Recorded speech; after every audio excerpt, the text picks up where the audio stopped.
I can't even imagine what the suicide and homicide and just the rates of depression, and accidental deaths due to overdose are going to look like in the future.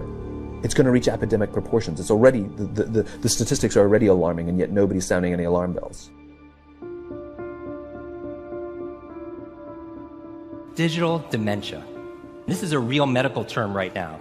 This is the idea that we're outsourcing our brains to our smart devices. We're so reliant on our smartphones that our smartphones are making us stupid. Does that make sense? It's convenient. I don't want to memorize 500 phone numbers, right? Nobody wants to do that. But we've lost the ability to memorize one.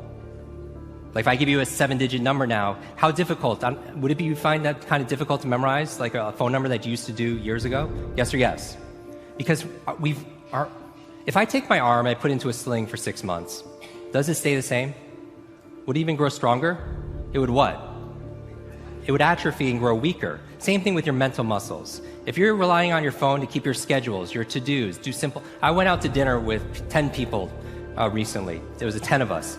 And 3 people at the end pulled out their phones to divide the bill by 10.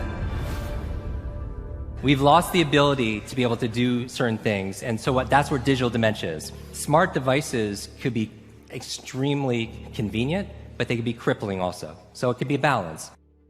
Can I borrow someone's phone, please? Anyone? Thank you.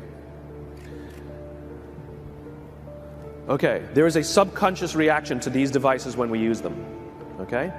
What if I were to hold my phone while I'm talking to you? I'm not checking it, it's not buzzing, it's not beeping, I'm nothing, I'm just holding it. Do you feel at this moment that you are the most important thing to me right now?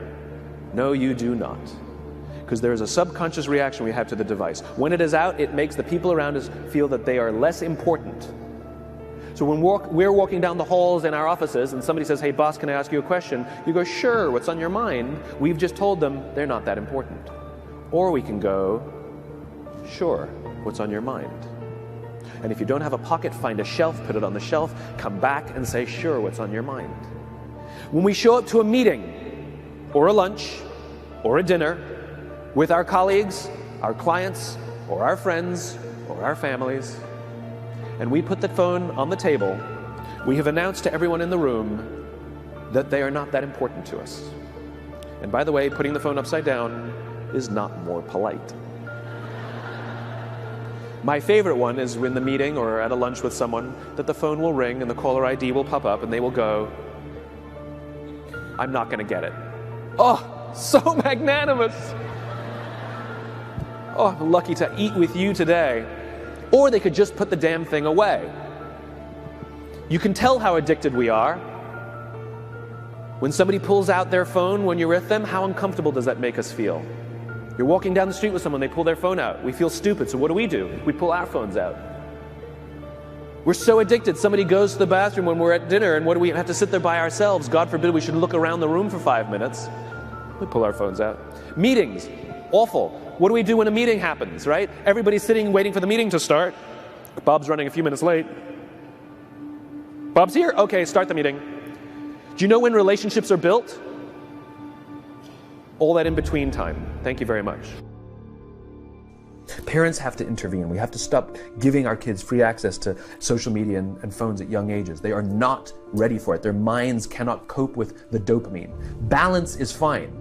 You can give a kid a phone, but they can't use it in their bedroom. They can't have it at the dinner table. They can't take it to school.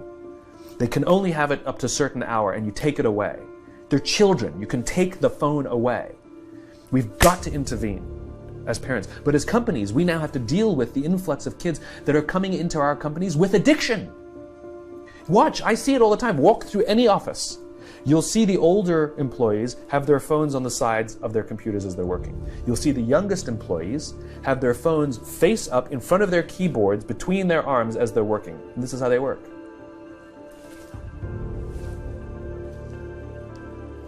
And the science is alarming. They did experiments on mice where they did the multitasking. They put flashing lights to mimic going from the computer to the cell phone, the computer to the cell phone to the TV. The mice that were exposed to the changing lights, it took them 3 times longer to solve a maze than the mice that weren't. And the damage, was permanent. It didn't improve when they stopped the lights.